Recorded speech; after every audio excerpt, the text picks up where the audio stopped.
Hare Krishna, everyone, and welcome back once again to our ongoing series on the glories of our most beloved Sri Vrindavan Dham.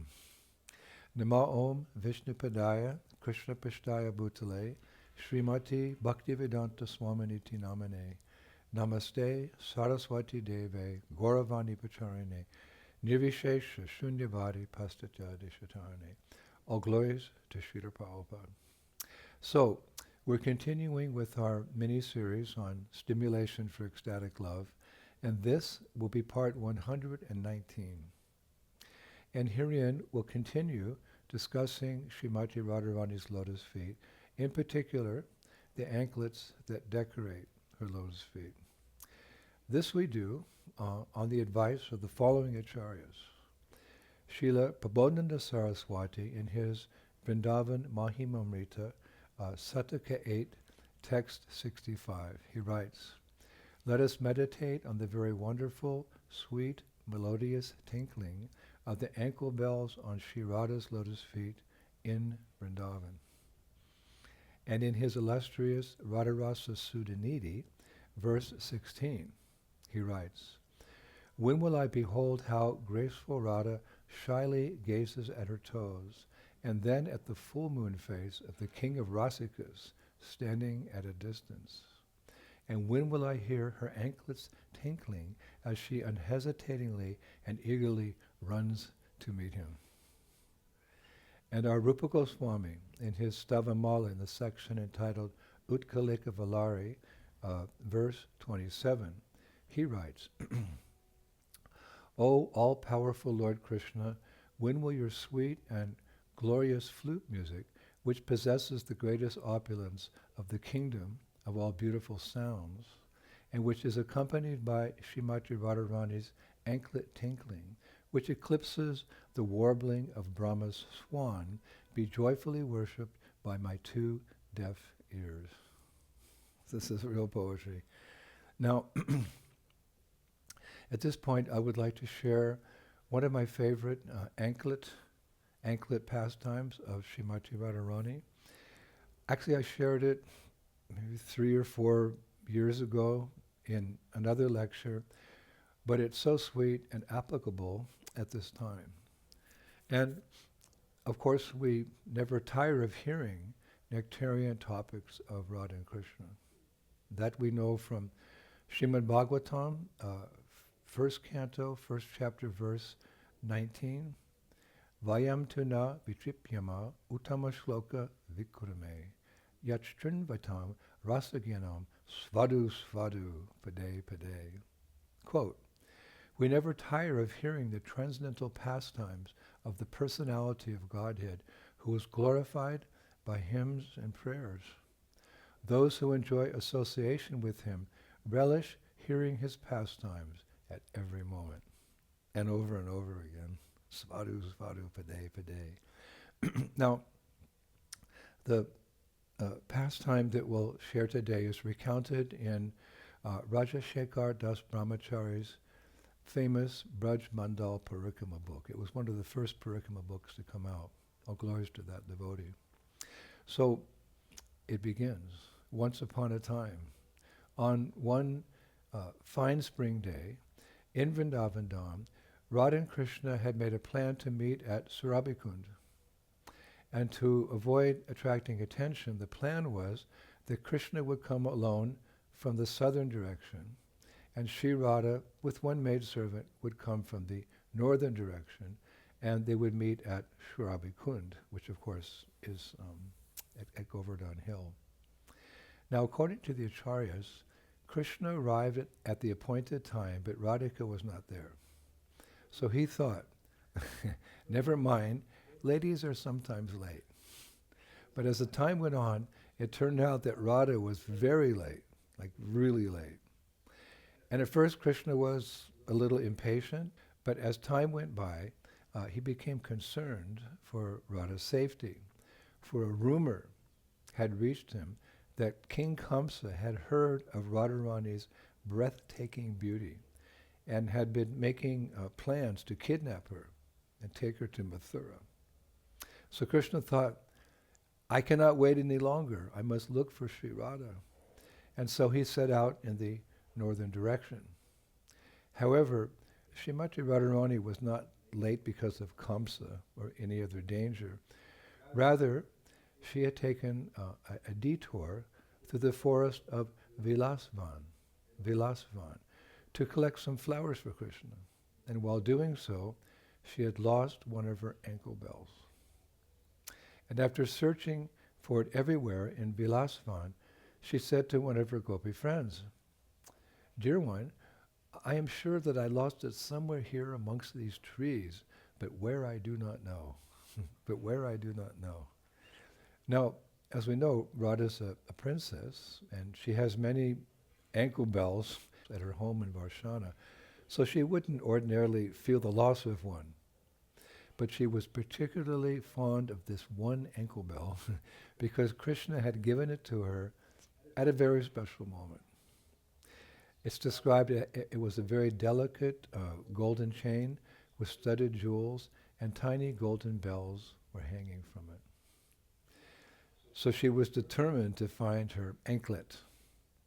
And at one point, she even called it out by name.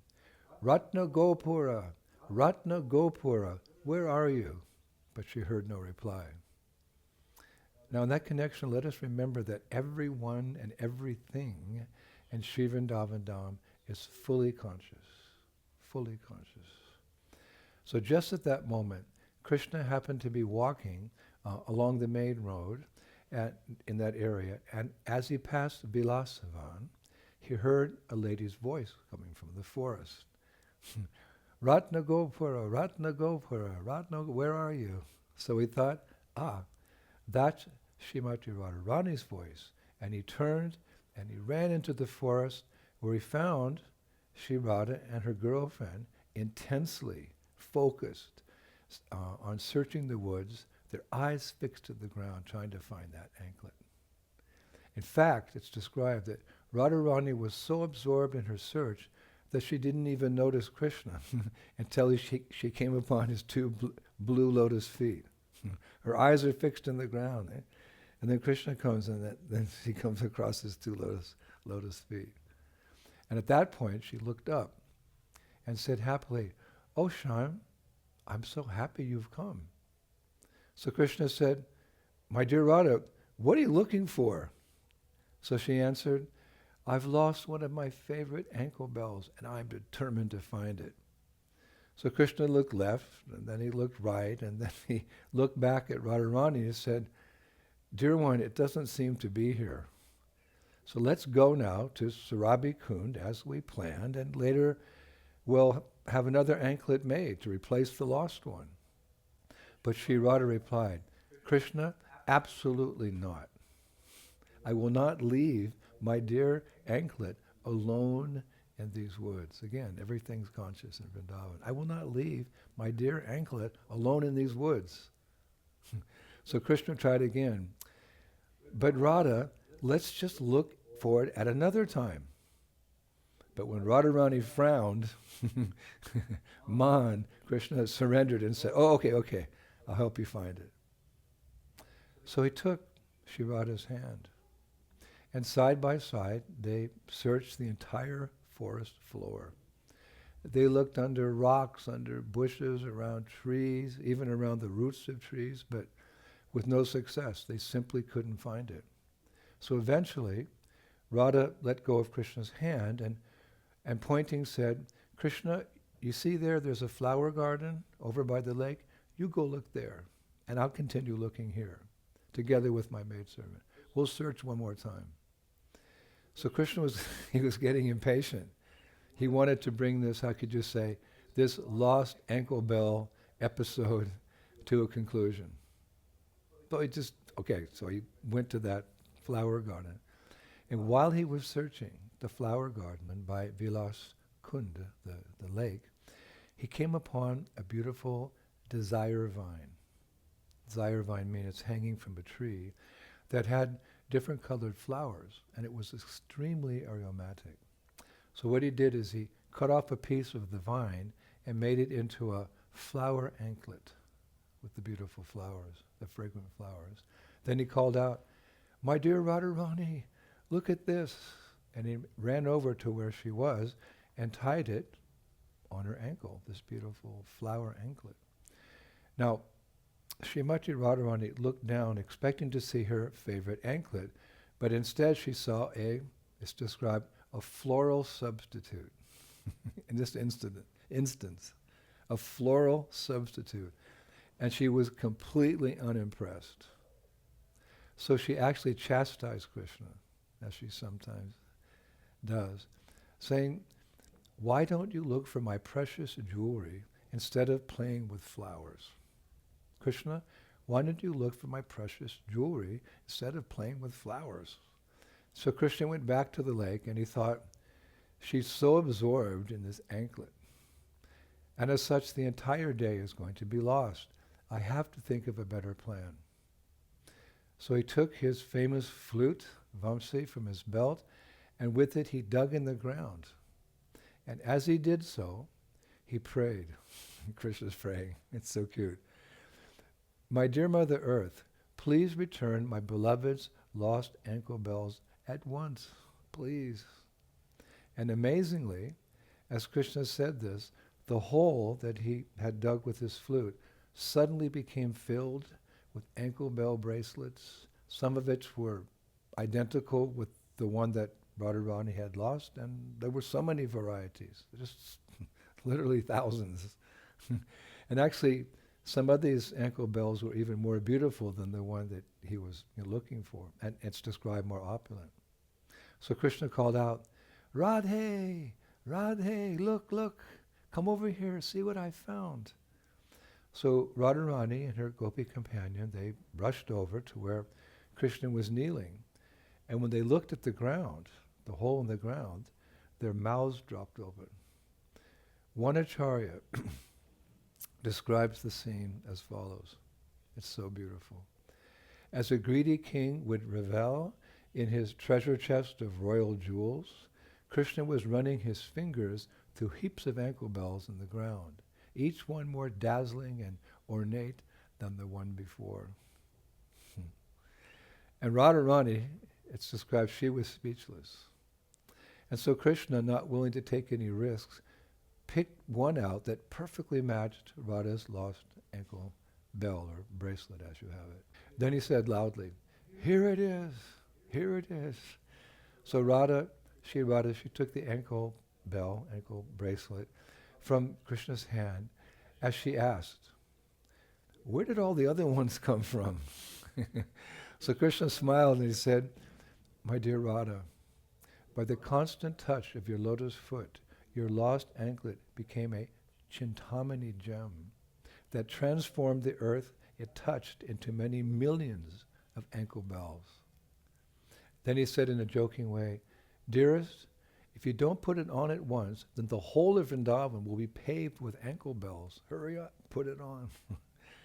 So Radha smiled for the first time that day, because she was so anxious before. So she smiled for the first time that day and gracefully put her lotus foot forward and said, "Shyam, then you would better secure it on my foot yourself so it doesn't fall off again." So it doesn't fall off again. So Krishna took the anklet from Radharani's hand and very carefully and very lovingly fastened it around her ankle, taking, it's described, as much time as he possibly could. Now some Vaishnavas say that many anklets with tiny golden bells can still be found on the banks of Vilas Sarovara, or the Kunda there, in the forest of Vilas Van. But they also say that such anklets can only be found by those who have unflinching and deep faith in the divine couple. So, how to achieve that faith and love? Because one day we want to enter into these pastimes. That is our param gatim. Param gatim means the supreme goal. We want to meditate on the supreme goal so that we can achieve it.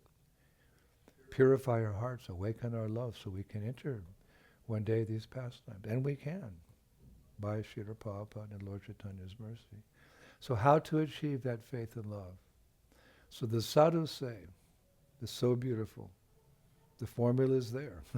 There's always an answer. Perfect questions, perfect answers. Here's the answer. All things lost are easily found in Vilasvan. There even souls who have lost their eternal identities as servants of Krishna can find them by the grace of this forest and the holy names. Let's recite that again. All things lost are easily found in Vilasvan. There even souls who have lost their eternal identities, like us, as servants of Krishna, can find them by the grace of this forest and the holy names. So that pastime, of course, it happened 5,000 years ago. But of course, we know that it's happening even today, if we have the eyes to see. We've discussed that. There's pakat pastimes manifest and uppercut pastimes in Vrindavan, not manifest to those who don't have spiritual vision. But all these pastimes are taking place over and over and over again, if only we have the eyes to see. So how do we achieve those spiritual eyes? By the mercy of devotees only. In his Gita Mala, third branch, part 2, entitled Prarthana Lalasmayi. Prarthana Lalasmayi. Our beloved Srila Bhaktivinoda Thakur, he writes, but there were some great munis and personified Shrutis who executed their worship in the mood of the gopis, catching a firm grip on the lotus feet of one of Radharani's girlfriends. Then by the power of that Nityasaki's affectionate favor, they ultimately attained a residential place in that Saki's own abode where they eternally served the divine couple Shri Radha and Shri Hari. Bhaktivinoda Thakur's incessant longing is for the shelter of the lotus feet of Shri Ananga Manjari. That's how he concludes. Bhaktivinoda Thakur's incessant longing, he's writing, is for the shelter of the lotus feet of Shri Ananga Manjari. Hare Krishna. So of course, Ananga Manjari is Shrimati Radharani's little sister, the original form of Shri Janavadevi, who appeared as Lord Nityananda's consort and pleasure potency. Now, of course, for us in ISKCON, the resident of Vrindavan, because Bhaktivinoda Thakur is encouraging us to take shelter of a resident of Vrindavan, to serve and develop this mood, to enter these pastimes, that personality, who we are following home, is Srila Prabhupada. It's very clear. Everything's clear. The path home is very clear, the straight and narrow path. We're following Srila Prabhupada. Therefore, let us today offer the following prayer in conclusion of this lecture to our beloved Srila Prabhupada. It's very appropriate. We'll finish here. O beloved spiritual master, you are always in the presence of the cowherd girl, Shri Radha, the daughter of King Vishwabhanu. Please award me service at your lotus feet, which are the proprietors of devotional service. Please place me in the ocean of joy by bestowing upon me happiness in the mellows of service at the feet of Shri Radha in the groves of Brajadam. It's all very clear. The path is clear. Let us follow Srila Prabhupada's lotus feet back to those beautiful groves of Vilasvan, and perhaps join in one of those pastimes. Thank you, Srila Prabhupada. So we'll conclude. I think we've got a couple more classes about Shrimati Radharani's lotus feet. We'll continue next Friday. So much bliss. Shri Shri Gaur Nitai ki, Shri Shri Krishna Balaram ki, Shri Shri Radha Shyamsundar ki, Vrindavaneshwari Shrimati Radharani ki, lotus feet ki, lotus ankle bells ki, Mayapur Dham ki, Gaur Nitai ki, Shri Krishna Sankirtan Yaka ki, Nitai Gaur Bimanandi, Jai Jai Sri Sri Radhe